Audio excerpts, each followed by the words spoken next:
Hi friends, मैं आकांक्षा शर्मा जी की with आकांक्षा में आपका स्वागत करती हूँ। आंगनवाड़ी महिला सुपरवाइज़र के लिए ये 30 एमसीक्यू प्रश्नों की सीरीज़ भी मैं लेके आई हूँ और थ्योरी क्लासेस हमारी एम सीरीज़ के नाम से चली रही है। साथ में हम एमसीक्यू भी करते जाएंगे। एमसीक्यू के लिए आप एक हमारा प्रैक्टिस सेट भी ले सकते हैं 3000 प्रश्नों का, जिसकी रेट 499 है प्लस 50 रुपये उसका कुरियर चार्ज है। तो अगर आप वो अलग से भी प्रैक्टिस सेट लेना चाहते हैं महिला सुपरवाइज़र का तो ले सकते हैं। साथ ही नोट्स के साथ अगर वो आपको मिलता है तो नोट्स आपका हमारा 1399 का नोट्स का पूरा पैकेज है, जिसकी जानकारी मैं आपको आगे दूंगी। बहुत ही शानदार तरीके से नोट्स तैयार किए गए हैं, अति महत्वपूर्ण प्रश्नों को उनमें कवर किया गया है। चलिए स्टार्ट करते हैं। आप लोग खुद भी क्वेश्चन सोचिएगा, खुद भी लगाने की कोशिश कीजिएगा, क्योंकि ये प्रश्न बहुत इंपॉर्टेंट है और आपके लिए आंगनबाड़ी में जो सुपरवाइज़र की तैयारी कर रहे हैं और जो लोग सोच रहे हैं कि नोटिफिकेशन आएगा तब तैयारी करेंगे, तो ऐसा सोचना बहुत बेकार है। क्योंकि बहुत सारे लोग हैं जिन्होंने अपने बहुत सारे पार्ट निपटा दिए हैं। क्योंकि एग्ज़ाम अगर नोटिफिकेशन सपोज़ कीजिए कल आ जाता है, परसों आ जाता है या 2 दिन 4 दिन बाद आता है, तो आप लोगों को मुश्किल से 1 या सवा महीना देंगे तैयारी करने के लिए। तो आप खुद सोचिए कि आप उस समय में तैयारी कर पाएंगे। बहुत सारे लोग हैं जो वर्ग 2 की भी तैयारी कर रहे हैं और दोनों का एग्ज़ाम जो है क्रैश हो सकता है। तो आपको पहले से ही अपनी तैयारी करके रखना चाहिए। पहला क्वेश्चन है, किसके चयापचयी प्रक्रम से अधिकतम ऊर्जा मिलती है? प्रोटीन, खनिज, कार्बोहाइड्रेट या वसा? तो कौन इनमें से ऐसा कौन है जो सबसे ज़्यादा हमको अधिकतम जिसका उपापचय होता है, मतलब जब वो टूटता है तो वो सबसे ज़्यादा हमें ऊर्जा देता है? तो सबसे ज़्यादा अगर ऊर्जा की बात करें तो वसा देता है। 1 ग्राम वसा के पूर्ण ऑक्सीकरण से 9.3 किलो कैलोरी ऊर्जा प्राप्त होती है। ये किससे होती है? ये वसा से। तो मतलब सबसे ज़्यादा ऊर्जा कौन प्रदान करता है? सबसे ज़्यादा ऊर्जा जो है वसा प्रदान करते हैं। बाकी कार्बोहाइड्रेट से 4 कैलोरी प्राप्त होती है। अगला क्वेश्चन है, ये एक बार पढ़ लीजिए। वसा के चयापचयी प्रक्रम से सबसे अधिक ऊर्जा प्राप्त होती है। 1 ग्राम वसा के पूर्ण ऑक्सीकरण से 9.3 किलो कैलोरी ऊर्जा मुक्त होती है। रुधिर में वसाओं का संचरण जो है ये बहुत इंपॉर्टेंट है। रुधिर में अगर जो रुधिर में वसा होती है वो किस रूप में होती है? वो लाइपोप्रोटीन के रूप में होती है। रुधिर में वसा का संचरण किस रूप में होता है? तो रुधिर में वसा का संचरण लाइपोप्रोटीन के रूप में होता है। किस रूप में होता है? लाइपोप्रोटीन के रूप में होता है। सामान्य वसा के 1 अणु के संश्लेषण में जल के 3 अणु मुक्त होते हैं। वसा के 1 अणु के संश्लेषण से जल के कितने अणु मुक्त होते हैं? 3 अणु जल के मुक्त होते हैं। अगला क्वेश्चन है, निम्नलिखित में से किसको टेबल शर्करा के नाम से बोला जाता है? टेबल शर्करा के रूप में जाना जाता है। फ्रेंड, ये जो एक मैंने अभी आपको परसों एक वीडियो कराया था जो हमारी महिला सुपरवाइज़र की थ्योरी सीरीज़ है, जिसको एम सीरीज़ मैंने नाम दिया है। M1 सीरीज़ में मैंने आपको कार्बोहाइड्रेट पढ़ाया था। कार्बोहाइड्रेट क्या होते हैं, उनके प्रकार, उनकी संरचना, ये सभी मैंने आपको बताया था। उस समय मैंने आपको बहुत सारे इंपॉर्टेंट फैक्ट बताए थे। तब मैंने आपको बताया था कि किसको टेबल शर्करा बोला जाता है। तो टेबल शर्करा बोला जाता है सुक्रोज। अगर आपने वो कार्बोहाइड्रेट की वीडियो नहीं देखी है तो वो ज़रूर देख लीजिएगा, उससे आपको कार्बोहाइड्रेट से संबंधित सभी फैक्ट क्लियर हो जाएंगे। अगली वीडियो में मैंने बाल विकास से संबंधित क्वेश्चन कराए थे M2 में, तो वो भी देख लीजिएगा। और ये 30 क्वेश्चन की सीरीज़ आपको मिलती रहेगी, तो आप इसको भी डेली प्रैक्टिस कीजिएगा। टेबल शर्करा के नाम से किसको जाना जाता है? सुक्रोज को टेबल शर्करा के नाम से जाना जाता है। और सुक्रोज डाइसैकेराइड शर्करा है। डाइसैकेराइड मतलब जब मोनोसैकेराइड के 2 अणु आपस में मिल जाते हैं। मोनोसैकेराइड का सूत्र होता है C6H12O6। जब C6H12O6 के 2 अणु आपस में मिल जाते हैं तो वो बनाता है डाइसैकेराइड। और सुक्रोज क्या है? डाइसैकेराइड है। और यह इसको ईक शर्करा भी बोलते हैं। केन शुगर इसको बोलते हैं। केन शुगर बोला जाता है। जो ईक शर्करा रहती है तो इसको क्या बोलते हैं? इसको केन शुगर भी बोलते हैं। किसको? टेबल शर्करा को या सुक्रोज को। और ये गन्ने में पाई जाती है। किस में पाई जाती है? गन्ने में। गन्ना मतलब शुगर केन। तो ये शुगर केन में भी आपसे पूछे कौन सी शर्करा पाई जाती है, यही टेबल शर्करा मतलब सुक्रोज पाया जाता है। आपसे पूछे सुक्रोज का सूत्र क्या होता है, तो C12H22O11 ये होता है सुक्रोज का सूत्र। बाकी C6H12O6 ये किसका होता है? ये होता है ग्लूकोज का। और C12H22O11 किसका होता है? सुक्रोज। किसको टेबल शर्करा बोला जाता है? तो टेबल शर्करा बोला जाता है सुक्रोज को। ये जितने भी फैक्ट मैंने बताए हैं याद रखिएगा।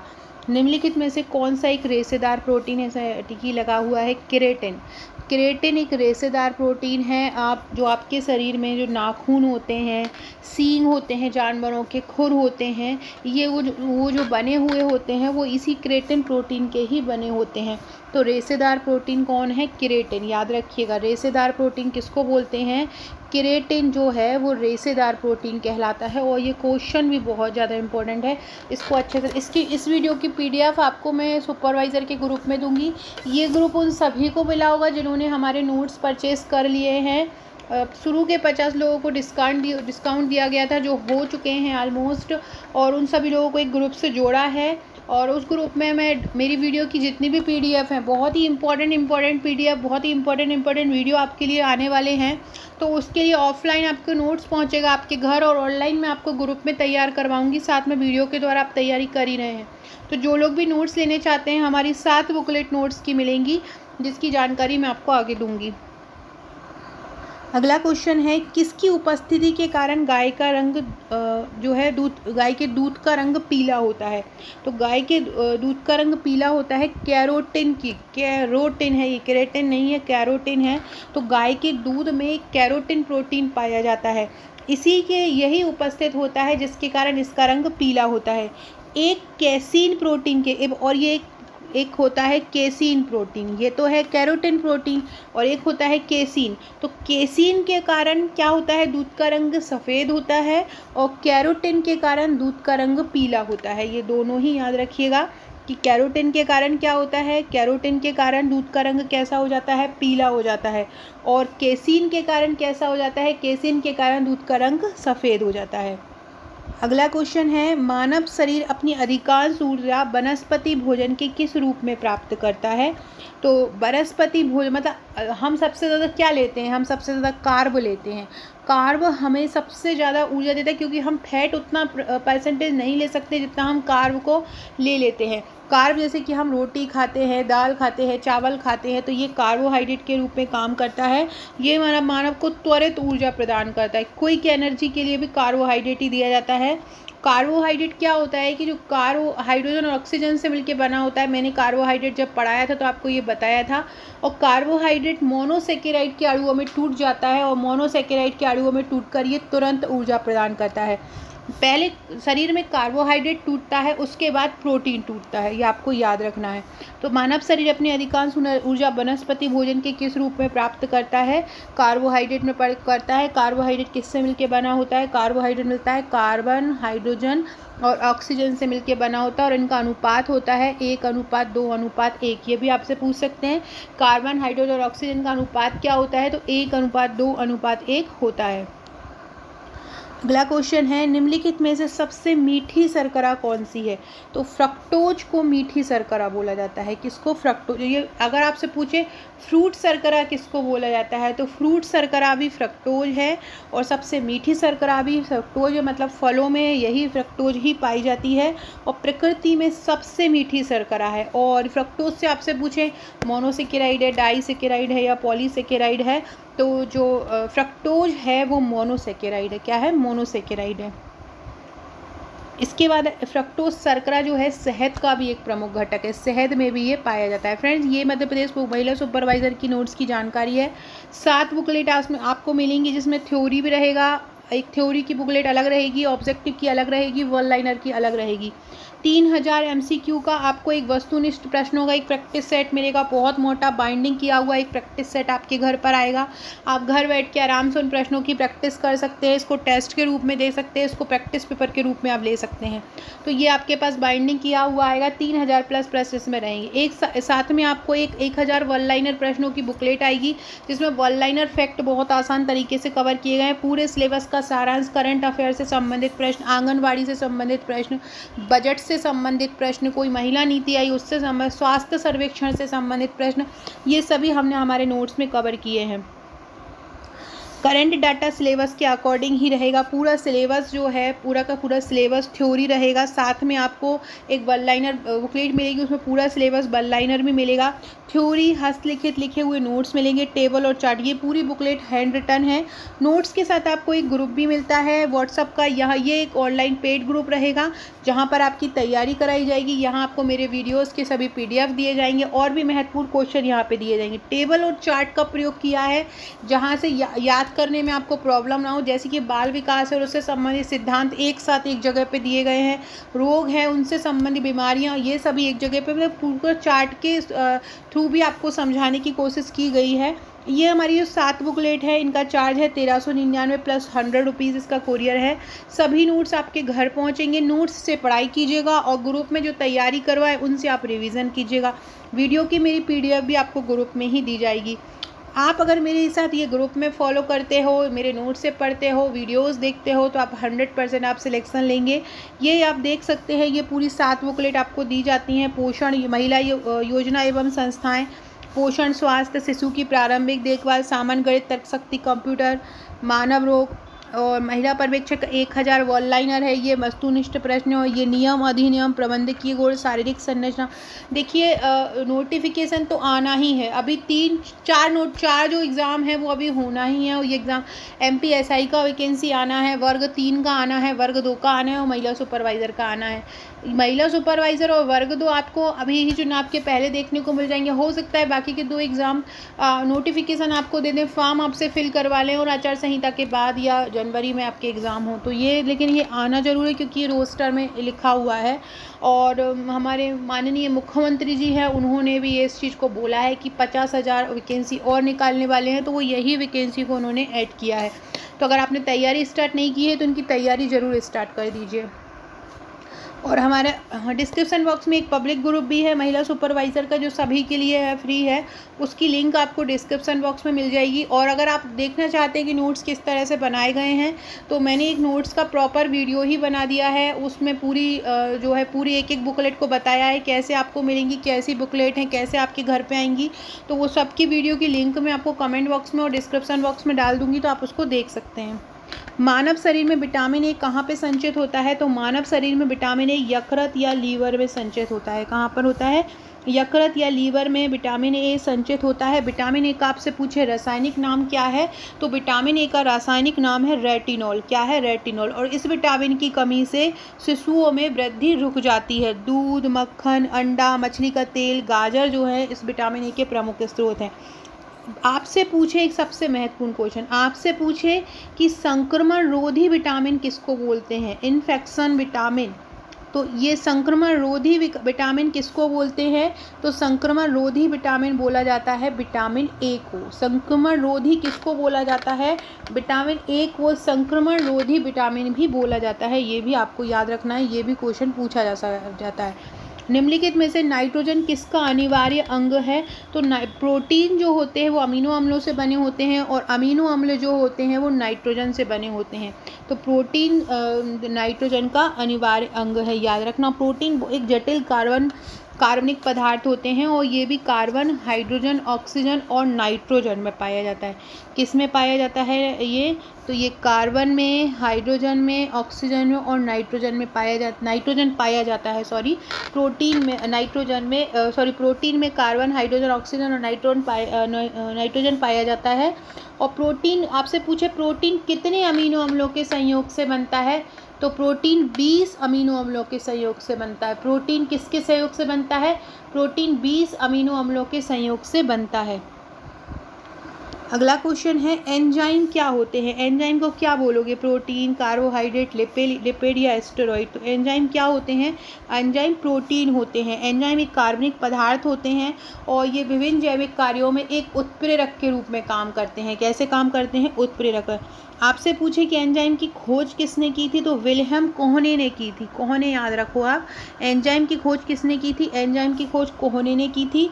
और एंजाइम का एक प्रोटीन वाले भाग को क्या बोलते हैं? तो एंजाइम का प्रोटीन वाला भाग एपो एंजाइम कहलाता है। क्या कहलाता है? एंजाइम का प्रोटीन वाला भाग एपो एंजाइम कहलाता है। अगला क्वेश्चन है विटामिन्स क्या होते हैं? जीवित जीव, अकार्बनिक जीव, कार्बनिक यौगिक या इनमें से कोई नहीं। तो विटामिन जो होते हैं वो कार्बनिक यौगिक होते हैं। विटामिन शब्द का सबसे पहले प्रयोग किया था फंक ने 1911 में प्रयोग किया था। और विटामिन क्या होते हैं? विटामिन कार्बनिक यौगिक होते हैं। कैसे होते हैं विटामिन? विटामिन कार्बनिक यौगिक होते हैं। और विटामिन का कार्य क्या होता है? ये उपापचय क्रियाओं को नियंत्रित करता है, हमारे शरीर की रोगों से रक्षा करता है। ये हमें कोई पोषण प्रदान नहीं करते हैं बट ये हमारी जो हमारे शरीर में रोग हो जाते हैं उनसे ये रक्षा करते हैं। अगला क्वेश्चन है विटामिन सी का रासायनिक नाम क्या है? विटामिन सी का रासायनिक नाम है एस्कॉर्बिक अम्ल। क्या है विटामिन सी का रासायनिक नाम? एस्कॉर्बिक अम्ल है। और इसका सबसे उत्तम स्रोत है विटामिन सी सबसे ज़्यादा पाया जाता है आंवला में। और विटामिन सी की कमी से स्कर्वी नामक रोग हो जाता है। अगला है कार्बोहाइड्रेट के अतिरिक्त हमारे शरीर में ऊर्जा का प्रमुख स्रोत कौन सा है? तो कार्बोहाइड्रेट के अलावा जो हमें ऊर्जा प्रदान करते हैं वो है वसा। कौन प्रदान करते हैं? वसा हमें जो है ऊर्जा प्रदान करते हैं कार्बोहाइड्रेट के अतिरिक्त। कार्बोहाइड्रेट हमें त्वरित ऊर्जा प्रदान करता है। क्या करता है? कार्बोहाइड्रेट हमें त्वरित ऊर्जा प्रदान करता है और ये लंबी अवधि तक ऊर्जा प्रदान, त्वरित तो करता ही है, साथ में लंबी अवधि तक भी ऊर्जा प्रदान करता है। और इसका अनुपात क्या होता है? 1:2:1 होता है। मतलब कार्बन, हाइड्रोजन, ऑक्सीजन 1:2:1 के रूप में रहते हैं। अगला है सामान्य वसा के अणुओं के संश्लेषण में कौन सा बंध पाया जाता है? तो वसा के अणुओं के संश्लेषण में कौन सा बंध पाया जाता है? एस्टर बंध पाया जाता है। वसा के अणुओं के संश्लेषण में कौन सा बंध पाया जाता है? एस्टर बंध। जब वसा के अणु बनते हैं एक दूसरे से मिलकर तो उनमें कौन सा बंध पाया जाता है? उनमें पाया जाता है एस्टर बंध पाया जाता है। वसा ठोस रूप में शरीर को ऊर्जा प्रदान की जाती है। तो ये याद रखना, वसा में पाया जाता है एस्टर बंध और कार्बोहाइड्रेट में पाया जाता है ग्लाइकोसिडिक बंध। कार्बोहाइड्रेट में क्या पाया जाता है? कार्बोहाइड्रेट में ग्लाइकोसिडिक बंध पाया जाता है। और एस्टर बंध काय में पाया जाता है? एस्टर बंध पाया जाता है वसा के अणुओं में। वसा के अणुओं में एस्टर बंध पाया जाता है और ग्लाइकोसिडिक बंध किस में पाया जाता है? कार्बोहाइड्रेट के अणुओं में। अगला क्वेश्चन है भोजन के वर्ग में प्रति यूनिट कैलोरी की मात्रा सर्वाधिक किसकी होती है? तो सबसे ज़्यादा जो प्रति यूनिट कैलोरी प्रदान करता है वो कौन करता है? वसा सबसे ज़्यादा प्रदान करता है। ग्लूकोज के पूर्ण ऑक्सीकरण मतलब कार्बोहाइड्रेट के पूर्ण ऑक्सीकरण से कितनी होती है? 4.2 किलो कैलोरी ऊर्जा प्राप्त होती है। और 1 ग्राम वसा के ऑक्सीकरण से 9.3 किलो कैलोरी ऊर्जा प्राप्त होती है। तो ये आपको याद रखना है। अगला है किसकी कमी से शिशुओं में सूखा रोग या मरासमस हो जाता है? प्रोटीन की कमी से हो जाता है। मानव शरीर का लगभग 15% भाग प्रोटीन का बना हुआ होता है और प्रोटीन की कमी से मरासमस या क्वाशियोर का रोग हो जाता है। अगला है किसे ब्लड शुगर के नाम से जाना जाता है? तो ग्लूकोज को ब्लड शुगर के नाम से जाना जाता है। इसको द्राक्ष शर्करा भी बोलते हैं और ये सबसे सरल कार्बोहाइड्रेट होता है और इसको ही ग्लूकोज को ही ब्लड शुगर के नाम से जाना जाता है। ये जो होता है ये जल में घुलनशील होता है। ग्लूकोज क्या होता है? ग्लूकोज जल में घुलनशील होता है। और इसका सूत्र क्या होता है? इसका सूत्र होता है C6H12O6 इसका सूत्र होता है। इसे ब्लड शुगर भी बोलते हैं। इसके अलावा एक और क्वेश्चन आपसे पूछती हूँ, माल्टोज। ये माल्टोज याद रखना, माल्टोज को बादाम शर्करा भी बोलते हैं। माल्टोज को क्या बोलते हैं? माल्टोज को बादाम शर्करा भी बोला जाता है और बादाम शर्करा के रूप में इसको जाना, ये पूछ सकते हैं बादाम शर्करा किसको बोलते हैं? माल्टोज। फ्रेंड क्वेश्चन अच्छे लगे तो कमेंट से करके ज़रूर बताइएगा और वीडियो को अपने फ्रेंड्स में शेयर कीजिएगा और न्यू है चैनल पर तो चैनल को सब्सक्राइब भी कीजिएगा। बिल्डिंग ब्लॉक ऑफ लाइफ के नाम से किसको जाना जाता है? तो बिल्डिंग ब्लॉक ऑफ लाइफ के नाम से जाना जाता है प्रोटीन को। प्रोटीन हमारे शरीर की पेशियों को बनाता है, नई कोशिकाओं का निर्माण करता है, घावों को भरने में सहायक होता है, इसलिए इसको बिल्डिंग ब्लॉक ऑफ लाइफ कहा जाता है। कौन सा शरीर में भंडारित नहीं होता? इनमें से कौन सा ऐसा है जो हमारे शरीर में भंडारित नहीं होता है? Vitamin C. विटामिन सी ऐसा विटामिन है जो शरीर में भंडारित नहीं होता है, मतलब स्टोर नहीं होता है, चला जाता है। तो विटामिन सी हमारे शरीर में भंडारित नहीं होता, बाकी विटामिन डी, ई, ए, के क्या होते हैं? भंडारित होते हैं। अगला है मोनोसेकेराइड, डाइसेकेराइड एवं पॉलीसेकेराइड किस पोषक तत्व के पोषक पदार्थ के प्रकार हैं? तो वो कार्बोहाइड्रेट के प्रकार हैं। मोनोसेकेराइड सभी कार्बोहाइड्रेट में सबसे सरल होता है। मोनोसेकेराइड के जब दो मिल जाते हैं अणु तो वो डाइसेकेराइड बनाता है, और मोनोसेकेराइड के कई अणु आपस में मिलकर पॉलीसेकेराइड बनाते हैं। कार्बोहाइड्रेट जल अपघटन के द्वारा ग्लूकोज में विघटित हो जाता है और ऊर्जा के लिए एक संग्रहित ईंधन का काम करता है। अगला है विटामिन B6 की कमी से पुरुषों में कौन सा रोग हो जाता है? तो विटामिन B6 की कमी अगर हो जाती है तो पुरुषों में अरक्तता नामक रोग हो जाता है। विटामिन B6 का रासायनिक नाम आप लोग मुझे कमेंट करके बताइएगा कि विटामिन B6 का रासायनिक नाम क्या है, ज़रूर बताइएगा। और विटामिन B जो है वो जल में घुलनशील, विटामिन B और C जल में घुलनशील होते हैं, बाकी विटामिन A, D, E और K वसा में घुलनशील होते हैं, ये भी याद रखिएगा। और विटामिन B6 का रासायनिक नाम आप लोग मुझे कमेंट करके बताएंगे। रक्त का थक्का बनने में कौन सा एंजाइम की आवश्यकता होती है? विटामिन के रक्त का थक्का बनने में आवश्यक होता है।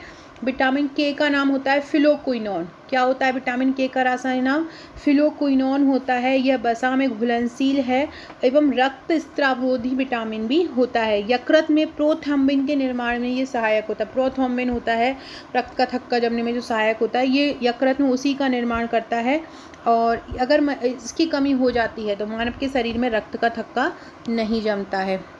सूर्य की किरणों से कौन सा विटामिन प्राप्त होता है? सूर्य की किरणों से विटामिन डी प्राप्त होता है। विटामिन डी का नाम विटामिन डी का नाम कैल्सीफेरॉल है और ये वसा में घुलनशील विटामिन है, जल में घुलनशील नहीं। जल में केवल इनमें से सी है, विटामिन बी और सी केवल जल में घुलनशील होते हैं, बाकी के जितने विटामिन हैं वो वसा में घुलनशील होते हैं। विटामिन डी को सनशाइन विटामिन भी बोलते हैं, मतलब धूप का विटामिन भी बोला जाता है। अगला है विटामिन B12 में कौन सी धातु मौजूद होती है? कोबाल्ट मौजूद होती है और ये कैंसर के उपचार में भी सहायक होती है। विटामिन B जो है वो जल में घुलनशील विटामिन होता है और मांस, मछली, दूध, पनीर इसके प्रमुख स्रोत होते हैं। तो याद रखना विटामिन B12 में कौन सी धातु मौजूद रहती है? कोबाल्ट धातु विटामिन B12 में मौजूद रहती है। अगला क्वेश्चन है कौन सा विटामिन जल में घुलनशील है?